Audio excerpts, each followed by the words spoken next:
Hey guys, welcome back to another episode of Third Coast Reptile right here on YouTube. Today we're heading into the Redfoot room. I'm going to show you guys how you can increase humidity in a microclimate. Remember, Redfoot tortoises really like their humidity. So in the winter months, it's nice to have a really good opportunity to get them more humidity because the air is drier. I'm also going to give you guys another Under the Shell segment where I answer one of your questions right here on Third Coast Reptile.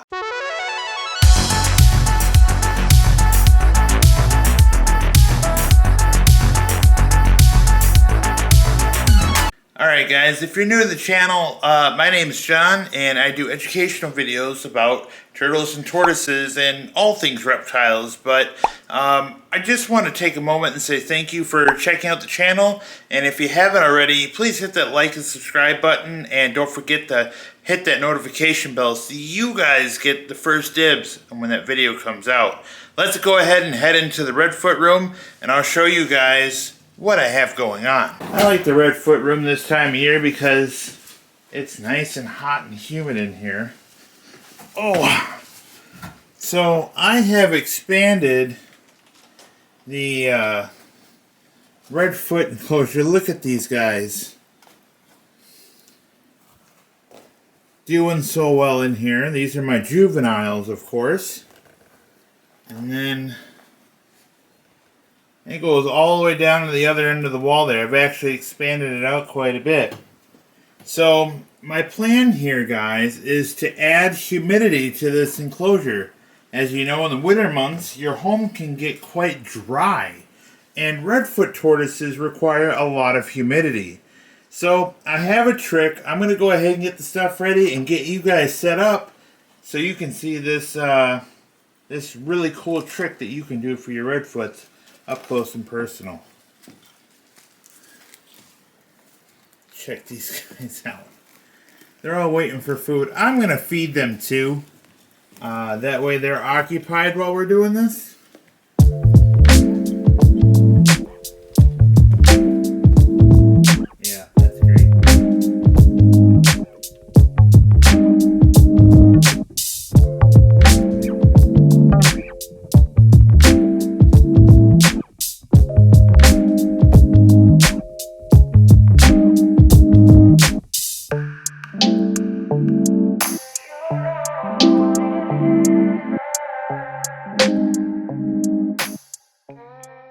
Okay guys, first we're going to feed our Redfoot tortoises. That way they're occupied while we're working in there. Otherwise they just won't leave me alone. So on today's menu we're going to start off with these Missouri diet. Now this is the 5M21 diet. I've already hydrated these, so these are really, you know, soft and pliable. Kind of smushy to the touch there. Smushy is a real word, by the way. And we're going to go ahead and add our spring mix. So I'm going to grab that real quick. We're going to get our spring mix here. We're going to add this in on top. And just dump it in there. Nice. And then we're going to grab our calcium next. And I use calcium with the vitamin D3+. We're going to stick that in there as well. And I just put a little in. I don't put a ton in. Again, this will spread really well through this lettuce. So I'm just kind of breaking this up a little bit. And then just a nice dusting.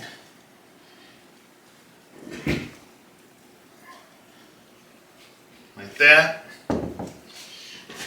And guys, I'll show you here. That's a lot, right? But that's for the whole thing. So we're going to blend this in. The thing about calcium, I don't know if you guys experience this as well, but it really dries your hands out. So I'm going to throw some gloves on.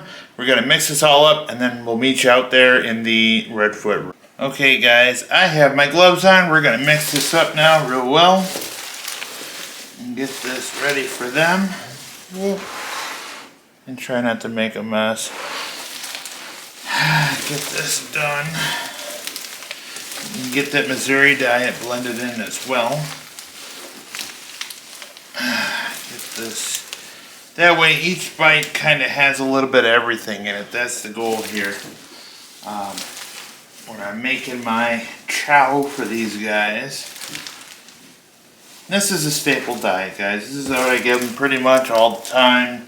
I do Arcadia mix as well, Arcadia pellets, and then I'm going to start getting some more like fruits and veggies in here as well.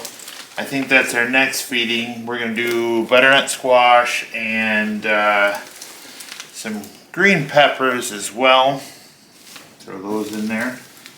But for this feeding for right now, I think we're done.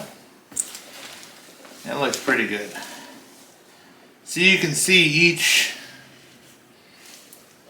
each little bite here has a little bit of everything in it. So it's kind of messy, but whatever.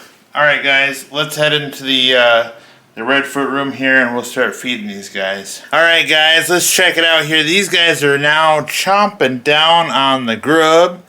They're doing really well here, and that's going to keep them occupied. Now, what I'm going to be doing is I'm going to be working on their hides that are back here. I have 3 over here, and I have 1 on the other side, right over there. So what I'm going to be doing is I'm going to be using spag moss to create little beds that they can sit in here. We're going to soak up that spag moss that comes in these compressed bricks, and I'll show you what that looks like right here. And then what we're going to do is moisten it up, and then I'm going to distribute it into each individual hides inside here. So I'll be right back, but while I'm going to get that stuff, you guys can watch these guys kind of munch down on the good stuff here.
I'm back here, and I have our spag moss here. Now this stuff, again, it comes in a compressed brick, and this is nice and airy.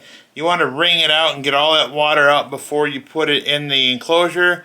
And this stuff here will make a really nice bed for them, keep them nice and humid and hot, nice humid hide for them. You don't want to have this stuff really drenched out. It could mold up on you. Eventually this stuff will actually decompose into the substrate, and that's fine. You can just replace it later on. So we're going to start putting this in all the enclosures here, and yeah, that's how we'll do it.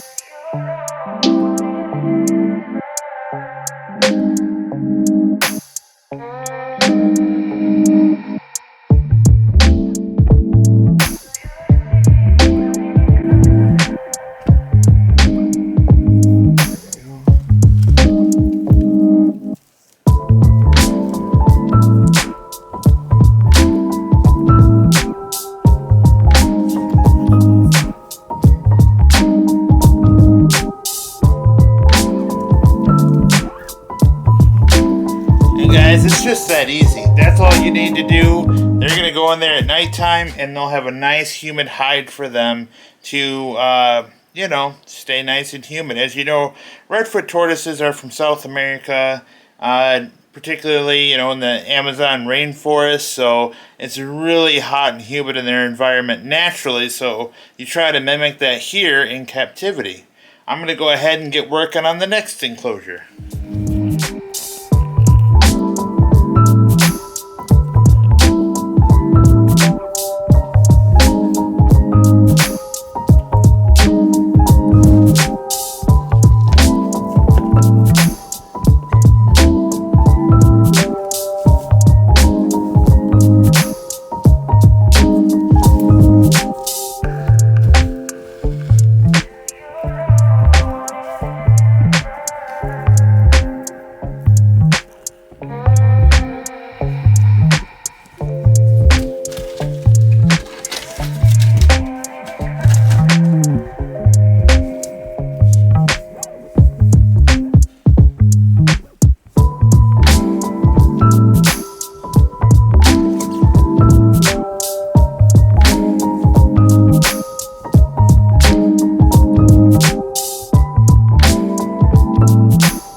Alright guys, it's time to do an Under the Shell segment where I answer one of your questions right here on the channel.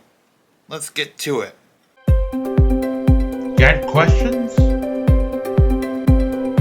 Then get your answer right here on Under the Shell. Alright guys, today's Under the Shell segment question comes from Orlando. And Orlando asks a question that is, can a tortoise get overweight? I recently did a video about 5 tips to ensure your tortoise is both happy and healthy, and I mentioned how important a tortoise's weight can be as far as ensuring that they have weight gain. But on the other end of that spectrum, can a tortoise get overweight because they have a hard shell? Well, the answer is yes. Yes, in fact, they can. And the way you can understand that and the way you can see it in your tortoise is if they don't have the ability to retract their limbs back in, or a sulcata is able to pull its forearms back in all the way because the mass around their necks and their loose skin around their legs is so thick and so full, your tortoise might be overweight. But don't worry about it. It's just something that you just need to reduce their the amount of diet that you give them. Maybe give them a more fibrous diet and hold back on those proteins depending on the species that you have. But there is also, now that I'm thinking about it, there is also an illness that could be occurring as well where they're actually sort of inflated on their skin and areas like that. But that would be like more of an arid, poofy sort of skin related thing. I'll post a picture right here of what I'm talking about versus an overweight picture over here. But great question, Orlando. If you guys want your question answered, you can do so in one of 3 ways. Number 1, you can ask your question right here in the comment section of this video. Number 2, you can go to the Third Coast Reptile YouTube channel and ask your question in the community chat. Or simply go to the Third Coast Reptile Facebook page and ask your question there. Alright guys, let's get back to the video. Alright guys, I got one more really cool thing to talk about, and that is a Facebook Marketplace grab that I got, a purchase. A gentleman's cleaning up his establishment. He's getting rid of some cages and reached out and we got together, and this is the result. I'm going to show you guys all these cool enclosures that I got here. These are primarily for dart frogs. That's right. In 2025, I'm doubling down on my dart frog collection. I'm going to be doing some stuff in the office area to make it suitable for the dart frogs, and we're going to be utilizing these cages in future videos. So I'm going to show you guys about bioactive enclosures, and then we're going to be talking about the different types of amphibian dart frogs that are out there, the different subspecies, and what you can get as a possible dart frog owner. Hey guys, so while we're on the topic of frogs, I want to talk about Josh's Frogs, who happens to be the sponsor of this video. Guys, with Josh's Frogs, they have everything live from plants, animals, and insects with a live arrival guarantee. When you shop at Josh's Frogs, you're guaranteed to get captive bred reptiles and amphibians, and every purchase you get from Josh's Frogs helps support conservation. Today's sponsor is Josh's Frogs. Guys, I'll put them in the link here in this video. All right, let's get back to it. And then, just the sky's the limit, right? By the way, I know I haven't said this till now. Shame on me. Merry Christmas to you guys, because it is that time of year. And if I don't see you, Happy New Year's as well. Thanks for watching, guys. Thanks for subscribing. Thanks for checking out all of my cool animals here at Third Coast Reptile. It's been a great year, but it's the end of the video. So, bye now.